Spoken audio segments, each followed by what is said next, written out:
أعوذ بالله من الشيطان الرجيم بسم الله الرحمن الرحيم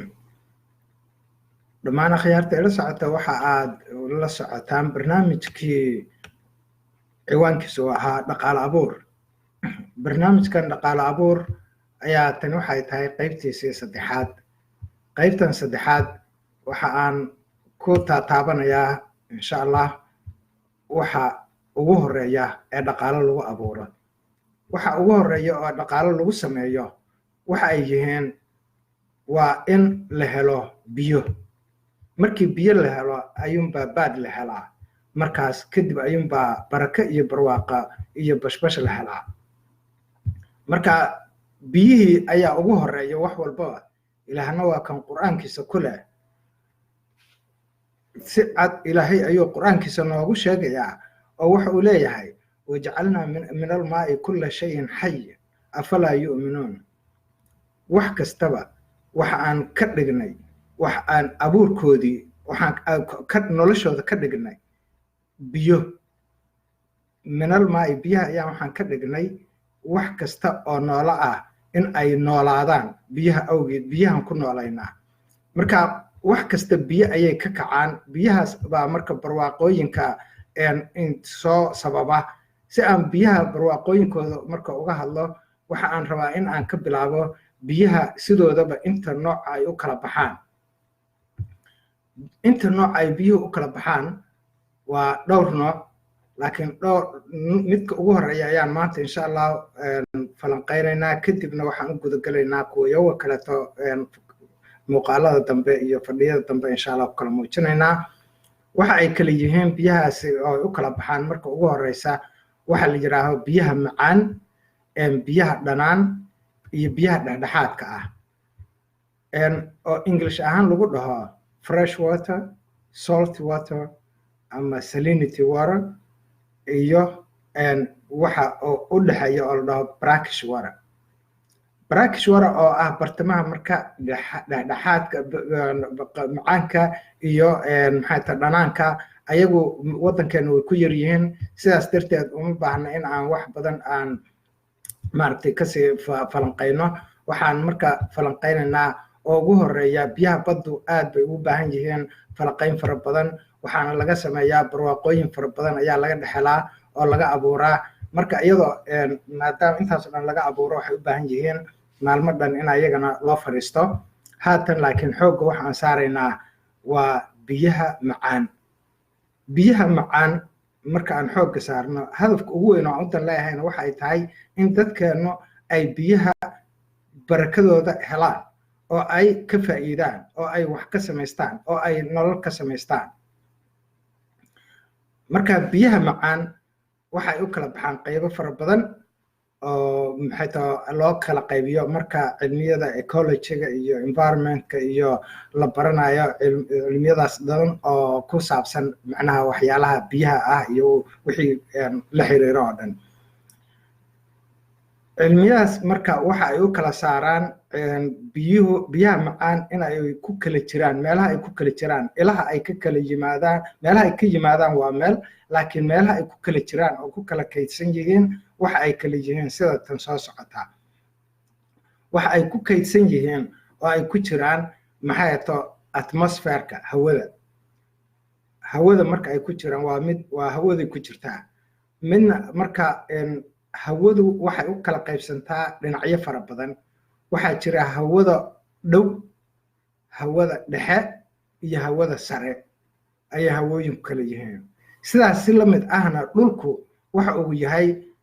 dhulka kore iyo dhulka dhexe iyo dhulka hoose asagana layers waxa la dhaho wuxuu leeyahay heerarkaas kala leeyahay badduna waxa ay leedahay badda dusheeda waxa badda kor iyo dhexe waa meelaha khayraad ku jiro iyo badda hoose oo benthic level meesha dhulka sagxadda ah ay gaarayso marka tan badda markeedan ka hadlaynaa kan beriga oo dhulka ahna ayadana waa kalalka soo socda laakiin maanta midda biyaha hawada ku jira kaliya ayaan rabaa inaan insha Allah si yar u koobo biyahaas hawada ku jira waxa ay markay yihiin waa meesha biyuhu ay ka bilowdaan oo biyaha asalkooda ah biyahaas marka hawada markay ku jiraan horta waxay ka yimaadaan dhulka markii kor ay ka yimaadeen oo ay dhulka galeen ayaa dhulka haddana ay kasoo noqdeen iyo badda iyo berigaba kasoo noqdaan oo haddana ay hawada galaan markaas bay haddana hawada kasoo degaan ayaga oo barakoobay oo batay oo la mid tahay sida aad marka aad karsanayso digsi bariisa marka aad karsanayso markaad digsiga dabka saarto waxaad ku shubaysaa rubac bariis ah laakiin rubacaas waxaa laga yaabaa in uu bakeeri oo hal bakeeri dhammaa laakiin marka aad soo qaado aad soo karsato waxa uu noqonayaa digsi weyn waxaa ku qadaynayaa 4 qof 5 qof baa ku qadayn karta markaas way barakoobay sidaas si lamid ayaa biyuhu marka ay dhulka ka baxaan ay samada tagaan ay u soo barakoobaan oo markaas ay haddana u soo degaan ayagoo intii ka badan sidaas markay u soo degayaan marka biyahaasi waa biyo bad iyo bari ka kacay oo ka yimid haddana hawada ka yimid biyahaas hawada ka yimaada kaliya aan fiirsano marka allaha awoodda lihi waxa uu mar walba annaga na siiyey bini'aadan haddaan nahay awood aan wax ku qabsanno oo wax ku kasbanno awooddaas iyada ah yaa marka waxa ku jira macnaha waxay tahay mid xadkeedu uu aad u ballaaran yahay oo mar walbaba ay ku xiran tahay meesha qofku inta ay kartidiisu dhan tahay kartida oo aan xoog ahayn ee markasta maskax iyo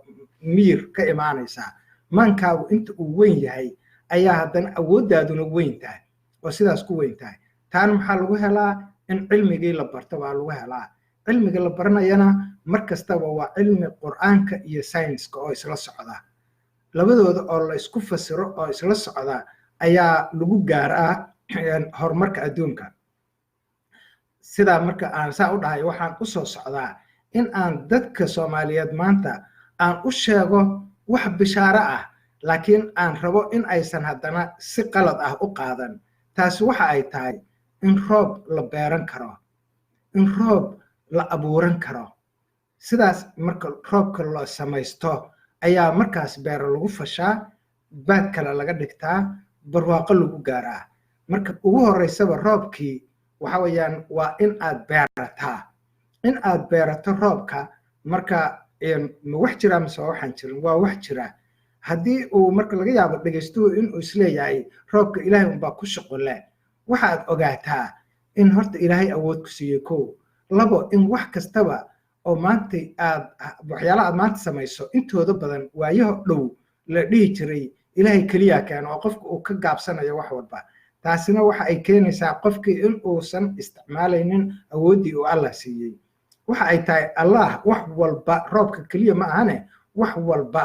in aad candhuuf tufto Allah ayaa keena oo ka sababa marka wax kastaba waxa ay ka yimaadaan bilowga qofka la imaanaya kadibna ilaahay ayaa markaas u sameynaya oo u sahlaya sidaas roobka uu la mid yahay oo waxa weeyaan midalan roobka waxa uu la mid yahay in adigu aad dhalato adigu aad abuurnaato ayay la mid tahay marka ay laba iskuursanayaan markii ay isu tagayaan ma ayaga ayaa ilmaha abuura mase ilaahay baa abuura ilaahay baa si cad quraankiisa inoogu sheegaya taas iyo beer iyo waxa oo dhan iyo biyaba sida ay yihiin oo ilaahay waxa uu suuratul waaqica oo wada naqaano uu ku leeyahay afara'aytum ma tumnuna a antum takhluqunahu am nahnu al-khaliqun bal ka warrama waxa aad dhibicda manida aad tuuraysaan ma idinka ayaa abuura oo wax ka soo saara oo dad ka soo saara noola ah mise annaga ka soo saarna marka adiga blogii baa la timid isku daygii baad keentay ilaahna uu ku suurtageliyay sidaas si lamid ah aayadda markuu si xigtana afara'aytum ma taharruthuna antum marka ilaahay ayaa waxa uu inoo sheegayaa waxa aad marka adinku beeriina ku abuuranaysaana ma idinka ayaa soo noolaysiya oo keena mise macnaha ilaahay baa keena waa in taasna beertii mir baad ku riday abuur biyaad ku riday isku day baa la timid ilaahay baa masaga ka soo saaray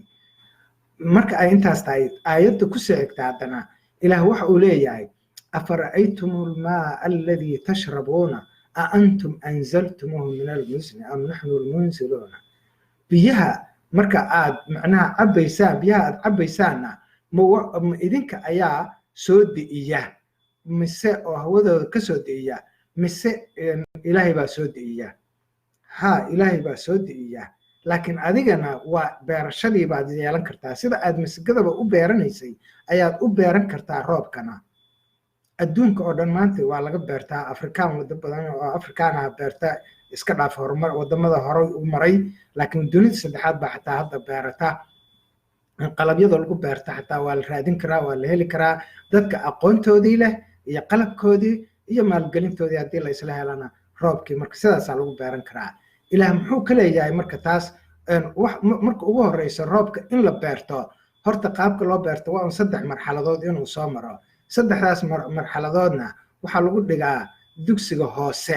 fasalka 2 iyo 3aad baa lagu dhigaa oo waxa ay tahay qaybta koowaad oo ah evaporation in uu maro waa uumibax qaybta labaadna waxay tahay in uu maro marka uu kor uu tago oo solidation uu galo oo uu adka noqdo marka waa uumibax baa baxay marka waxa weeyaan waxa uu noqday marka solid waxa adkaa uu noqday kadibna condensation waxa uu noqonayaa oo ah marka hoobasho iyo roob curasho oo soo diid waxa weeyaan waa marka waa uumiga baxay asagoo isku dhagay oo adka noqday iyo asagoo curtay oo soo hoobtay sidaas intaas ay tahay ilaahay quraankiisa noogu sheegaya bal aad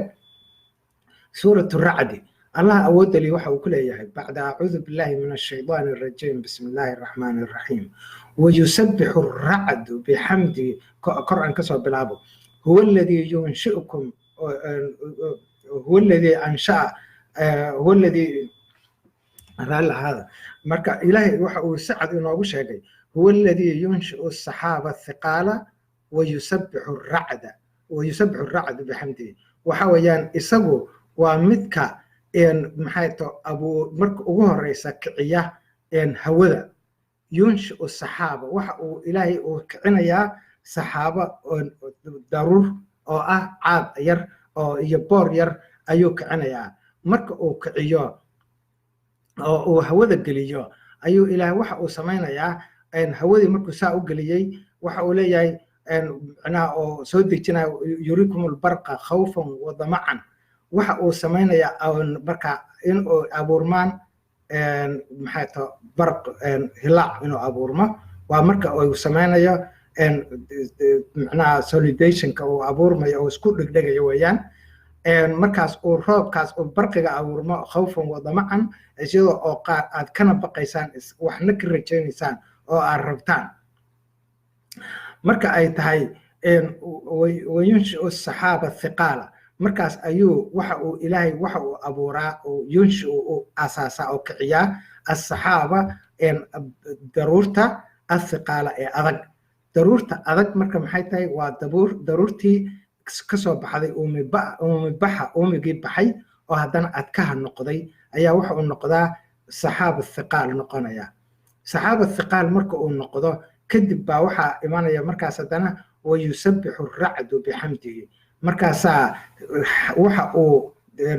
hilaaca baalkii gubaca ama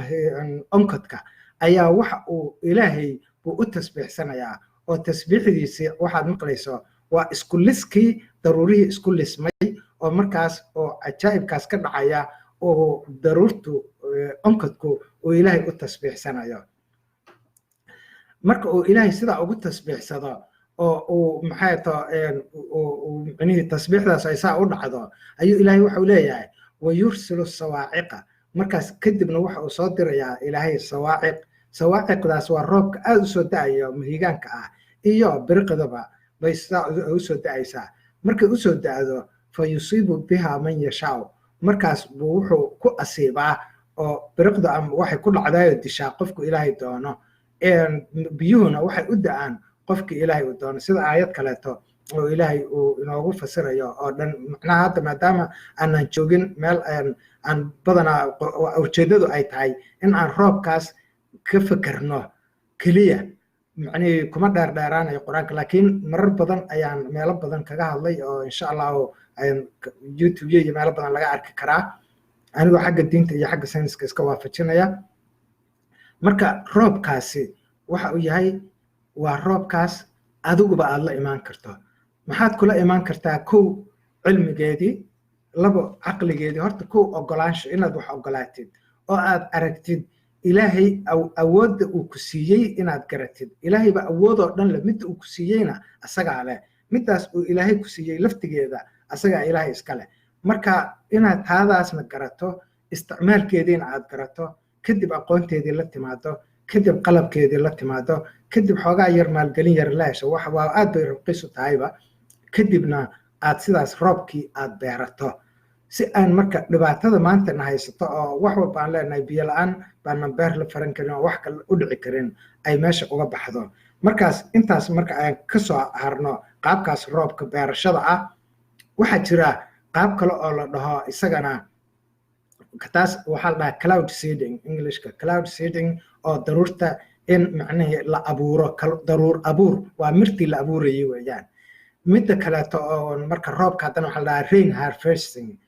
rain harvesting roobka in aad gurato miro ahaan u gurato roobka inaad miro ahaan u gurato iyaduna waxay leedahay xiilado kale oo badan oo roobkii soo da'ayay ama ha ahaado mid adigu aad bilowgii inshaagii aad ka soo shaqaysay ama mid ilaahay iska soo kaa siiyey oo ogow hadda wax kasta oo macnaha maanta aan haysano ilaahay wuxuu nagu tusiyey markii hore calaamado yaryar buu nagu tusiyey oo tusaale marka beer inaan falanno